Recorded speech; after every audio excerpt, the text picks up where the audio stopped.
Hello friends, Rajendra Singh academy के platform पे आप सबका स्वागत है फ्रेंड्स। और फ्रेंड्स, आज का सेशन बहुत शानदार सेशन होगा। सेशन में करेंगे कतई छह क्वेश्चंस, वो आपके लिए आगामी आने वाले एग्ज़ाम में बहुत हेल्पफुल होंगे। So please friends, B continue now study. So please write now start. इस लेसन को करते हैं स्टार्ट। और सेशन का पहला क्वेश्चन स्क्रीन पर आपके सामने। सो प्लीज़ क्वेश्चंस को पढ़ें, चार ऑप्शंस को पढ़ें और राइट आंसर दें। ठीक है, okay friends. First question, richest source of triglyceride in blood. ठीक है, richest source of triglyceride in blood, blood के अंदर सबसे ज़्यादा ट्राइग्लिसराइड जो हाईएस्ट होता है वो कौन सा होता है? HDL, VLDL, LDL या चाइलोमाइक्रोन। तो प्लीज़ इसका राइट आंसर शो करें कि इसका राइट आंसर क्या होगा। और इसका राइट आंसर होगा वो ऑप्शन वी होगा, VLDL। ठीक है friend. Next, vitamin K dependent clot factors are. ठीक है, तो वाइटामिन के, ठीक है, जो नॉर्मल फ्लोरा, ठीक है, और हमारे किस में होता है? Large intestine. और लार्ज इंटेस्टाइन से जो क्लोटिंग फैक्टर निकलते हैं तो वो कितने होंगे? 2, 7, 9 और 10। कौन कौन से होते हैं? 2, 7, 9 और 10। ये चारों क्लोटिंग फैक्टर अपने वाइटामिन के डिपेंडेंट फैक्टर्स होते हैं। तो इसका जो राइट आंसर होगा वो क्या होगा, वो आप इजीली आंसर दे सकते हो। तो राइट आंसर ऑप्शन डी होगा। Next, vitamin synthesis by intestine bacteria. ठीक है, जो आंतें होती हैं उसके द्वारा जो बैक्टीरिया सिंथेसिस होता है, अभी मैंने बताया, तो कौन कौन से होते हैं? क्या आप ये तो बता ही दोगे? वाइटामिन के होता है। अब आप नेक्स्ट बताइए कि कौन सा वाइटामिन होता है? के आपको मैंने आंसर दे दिया। नेक्स्ट आप बताइए फटाफट।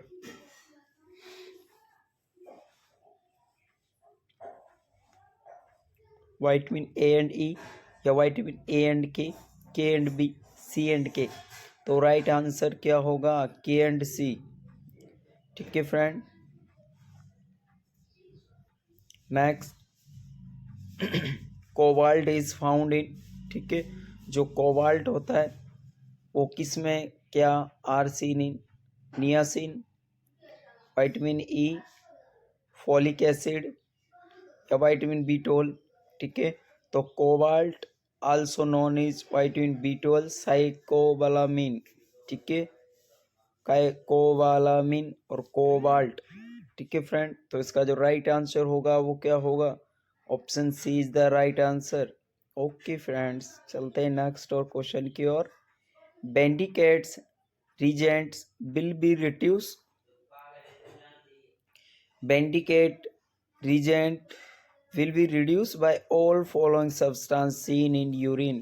ठीक है फ्रेंड्स, आपने एक बेंडिकेट टेस्ट जो हम करते हैं उसके अंदर आपको सारी चीज़ें देखने को मिलते हैं यूरिन के अंदर प्रेजेंट, एक्सेप्ट का मीनिंग एक्स को छोड़ के सभी होते हैं। तो फ्रेंड्स, गैलेक्टोज, फ्रैक्टोज और pentose also seen in the Benedict reagent but not are seen in the sucrose. तो राइट आंसर क्या होगा? राइट आंसर ऑप्शन डी होगा, सुक्रोज डज नॉट सीन।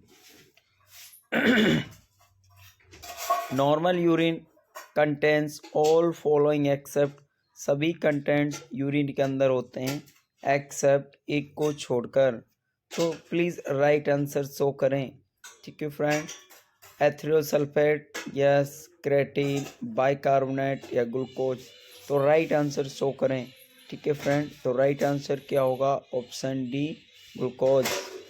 ठीक है, glucose is not normally present in urine. ठीक है, क्योंकि normally आपको जैसे बाइकार्बोनेट हो गया, क्रेटीन हो गया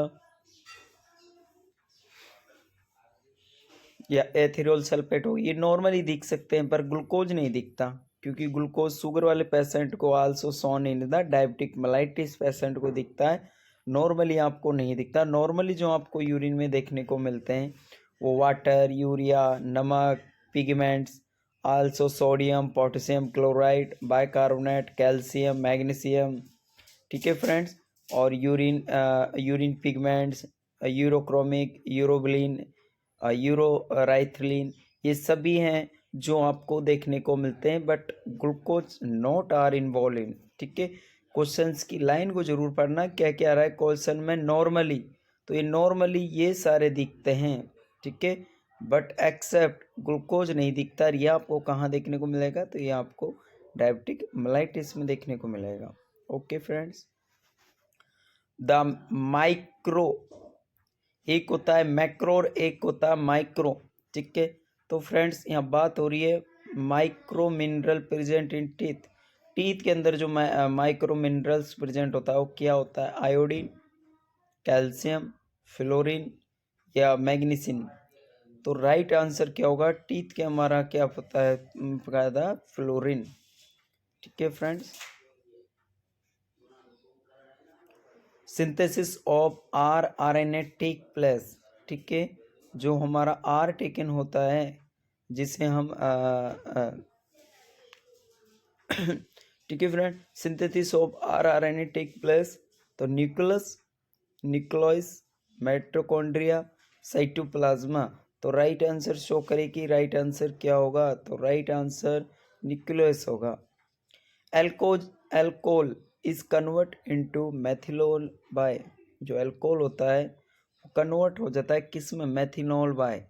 तो ट्रांसमिशनेशन, ऑक्सीडेशन, रिडक्शन या डिटॉक्सिफिकेशन। तो please alcohol convert in methylol by, जब एल्कोहल को देखिए, ये एल्कोहल है, ये कन्वर्ट हुई किस में, मेथिलोल में। किस में होगी, एल्कोहल कन्वर्ट किस में, मेथिलोल। तो जब वो कन्वर्ट होगी वो किसके, जो ये कन्वर्ट हो रहा है ये मेन रोल, इसमें रोल जो अदा करेगा वो क्या करेगा, ट्रांसमिशन, ऑक्सीडेशन, रिडक्शन या डिटॉक्सिफिकेशन। तो राइट आंसर क्या होगा, और भाई साहब राइट आंसर जो होगा इसका ऑक्सीडेशन होगा। अल्कोहल जो कन्वर्ट करता है वो क्या, मेथिल अल्कोहल, और मेथिल अल्कोहल को जो कन्वर्ट इनका जो मेन रोल अदा करेगा वो कौन करेगा, तो वो ऑक्सीडेशन करेगा। ठीक है, क्यों, जो कि इनमें जो ऑक्सीडेशन है, जो एंजाइम अल्कोहल डिहाइड्रोजाइंस सुना होगा आपने। ठीक है friends, the Wilson's disease copper accumulate in all. ठीक है, विल्सन्स डिजीज है, कॉपर अक्यूमुलेट इन ऑल। ठीक है, तो ब्रेन, आई, लीवर, तो सॉरी, जो विलियंस डिजीज होती है वो आपकी ब्रेन, आई, लीवर सब एक्यूमुलेट होते हैं, फिर does not in the spleen. ठीक है, तो राइट आंसर क्या होगा, क्योंकि ये जैसे विलियंस डिजीज का मतलब क्या है कि जेनेटिक डिसऑर्डर है।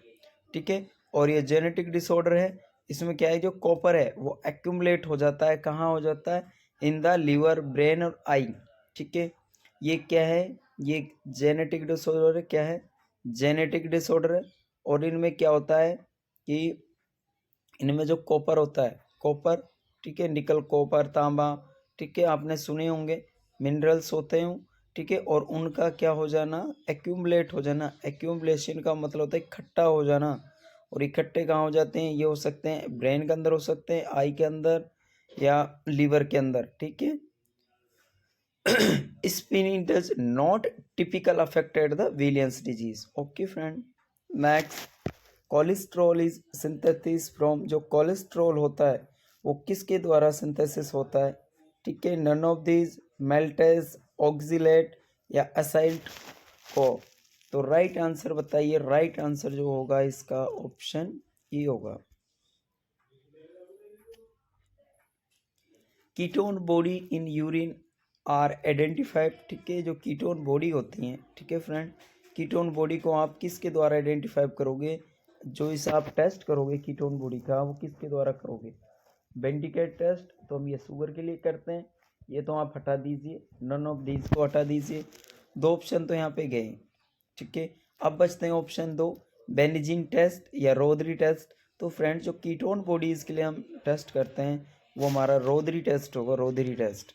ठीक है फ्रेंड, राइट आंसर सी होगा।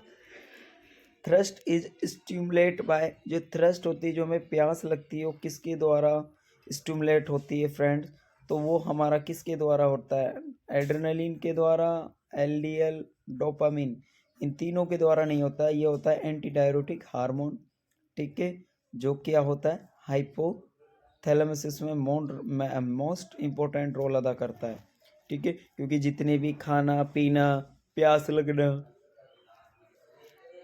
ये सारे सिस्टम्स जो आते हैं किसके आते हैं, थ्रस्ट इन्वॉल्व होता है। Okay friend, next, goitre can prevent bye regular intake of, ठीक है, गोइटर को अगर प्रिवेंट करता है तो रेगुलर आपको क्या लेना चाहिए, कैल्शियम लोगे भाई साहब, कैल्शियम से तो नहीं होगा यार, वाइटमिन से भी नहीं होगा, प्रोटीन से भी नहीं होगा, ठीक है, तो रेगुलर आपको आयोडीन लो भाई साहब, और आयोडीन लोगे ना, आयोडीन लोगे तभी आपका क्या बोलते हैं गोइटर प्रिवेंट हो सकता है, ठीक है, तो खाने में आपको रेगुलर आयोडीन यूज़ करना है। A woman who intended to get pregnant is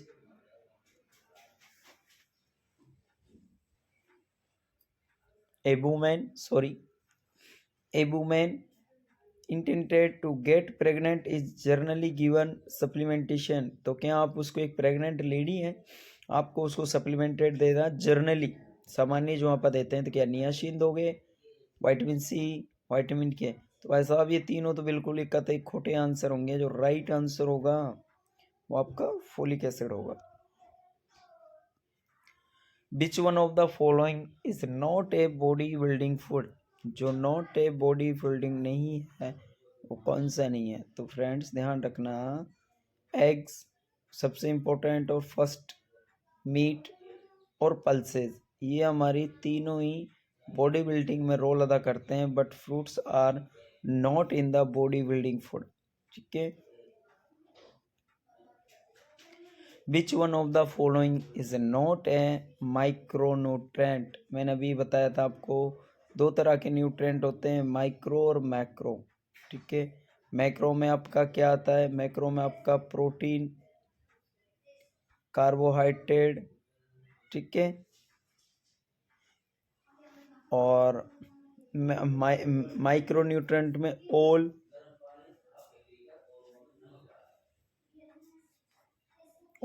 vitamins आते हैं, ठीक है, तो आयरन, वाइटमिन्स और iodine salt, but not involve in the proteins. BMR, ठीक है, तो BMR की full form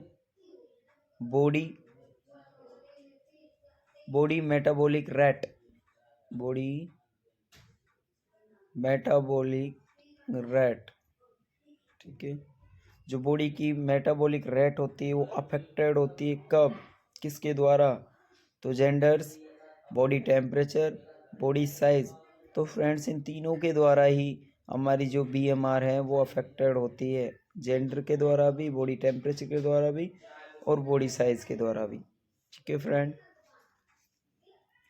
average water loss in urine, ठीक है फ्रेंड, तो लॉस हमारे दो तरह के होते हैं, एक हमारा होता है हमारे दो तरह के लॉस होते हैं फ्रेंड्स, ठीक है, एक होता है हमारा इनसेंसिबल,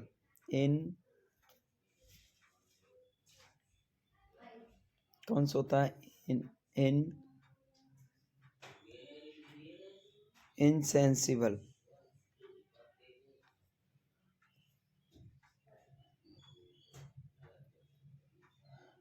और एक होता है सेंसिटिव, एक इनसेंसिबल, एक होता है सेंसिबल। इनसेंसिबल का वो होता है, ठीक है, जिसे मेजर नोट, इसे हम नोट नहीं कर सकते, ठीक है, जबकि सेंसिबल को हम नोट कर सकते हैं, ठीक है फ्रेंड्स। अब नेक्स्ट बातें करते हैं, ठीक है, जो इनसेंसिबल होता है, इनसेंसिबल हमारा 800 से 900 ml होता है। अगर इसके एग्जाम्पल की बात करें तो हमारा जैसे स्वेट, पसीना आना, पसीना आना सांस के द्वारा या सिक्रीशंस के द्वारा, कोई पश फॉर्मेशन हो गया, या वीजिंग्स के द्वारा, या स्टूल पास आउट कर रहे हैं, जिनके साथ साथ हमारा जिसे हम नोट नहीं कर सकते, जो हमारा वाटर लॉस होता है वो हमारा इनसेंसिबल वाटर लॉस होता है। सेंसिबल वाटर लॉस वो होता है जिसे हम मेजर कर सकते हैं, ठीक है, एग्जाम्पल के लिए आप लिख सकते हो, ठीक है। तो यूरिन आउटपुट जो हमारा आएगा ये सेंसिबल में आएगा, सेंसिबल वाटर लॉस में आएगा, ठीक है फ्रेंड्स। किस में आएगा? सेंसिबल वाटर लॉस में आएगा। और ये सेंसिबल वाटर लॉस में आएगा तो हमारा नॉर्मल कितना होता है, जिसे हम मेजर करते हैं कई बार इनटेक आउटपुट, जिसे हम बोलते हैं आईओपी, ठीक है। इनटेक आउटपुट चार्ट जब हम बनाते हैं, आईओपी जिसे हम बोलते हैं इनटेक आउटपुट चार्ट, तो इसे हम करते हैं। और ये नॉर्मली कितना होता है? 1500 ml। फ्रेंड्स ध्यान रखना, अगर 1500 ml है, ठीक है, अगर इससे ज़्यादा जाता है तो हम पोली यूरिया बोलते हैं, ठीक है। अगर 400 से कम हो जाता है तो हम ओलिगो यूरिया बोलते हैं। और 100 से कम हो जाता है तो एनी यूरिया बोलते हैं, ठीक है फ्रेंड्स, एनी यूरिया बोलते हैं। Okay friends, next question. तो राइट आंसर क्या होगा? तो राइट आंसर होगा जो ऑप्शन ए होगा, 1500 ml। Next, deficiency of the following vitamin cause megaloblast anaemia, ठीक है। अगर किसी विटामिन की कमी हो जाती है जिसकी वजह से हमारा मेगलोब्लास्ट एनीमिया हो गया है, तो मेगलोब्लास्ट एनीमिया किस विटामिन की कमी से होगा? आयरन की, नियासिन या विटामिन सी? तो फ्रेंड्स नियासिन की वजह से हमारा पेलेग्रा होता है, आयरन की कमी से एनीमिया होगा, बट यहाँ पे मेगलोब्लास्ट एनीमिया की बात हो रही है। और इसकर भी हमारा विटामिन सी होगा। तो राइट आंसर क्या होगा? Folic acid are the right answer of the megaloblast anaemia, ठीक है फ्रेंड्स। आई होप आज का सेशन बहुत शानदार, बहुत अच्छा लगा होगा, ठीक है। सेशन कैसा लगा, क्लास ख़त्म होने के बाद कमेंट सेक्शन में ज़रूर कमेंट छोड़ दें, क्योंकि ये कमेंट आपका पूरी दुनिया देखती है, ठीक है। कैसी क्लास लगी, कैसा कंटेंट लगा, प्लीज़ एक बार कमेंट ज़रूर करें। और राजेंद्र नर्सिंग एकेडमी के यूट्यूब चैनल और ऐप पर आपका स्वागत है। आप ऐप को डाउनलोड करें, वहाँ से आपको सभी प्रकार के एग्ज़ाम्स के लिए बेहतरीन प्रिपेयर करने के लिए आप यहाँ से हमारे ऐप को डाउनलोड करें और वहाँ से कोर्सेज़ हैं, अगर वैरायटी पर हैं आप ले सकते हो। और बहुत शानदार कंटेंट आपको देखने को मिलेगा। ओके फ्रेंड्स, मिलते हैं तो कल और एक बेहतरीन सेशन के साथ। Thank you all friends.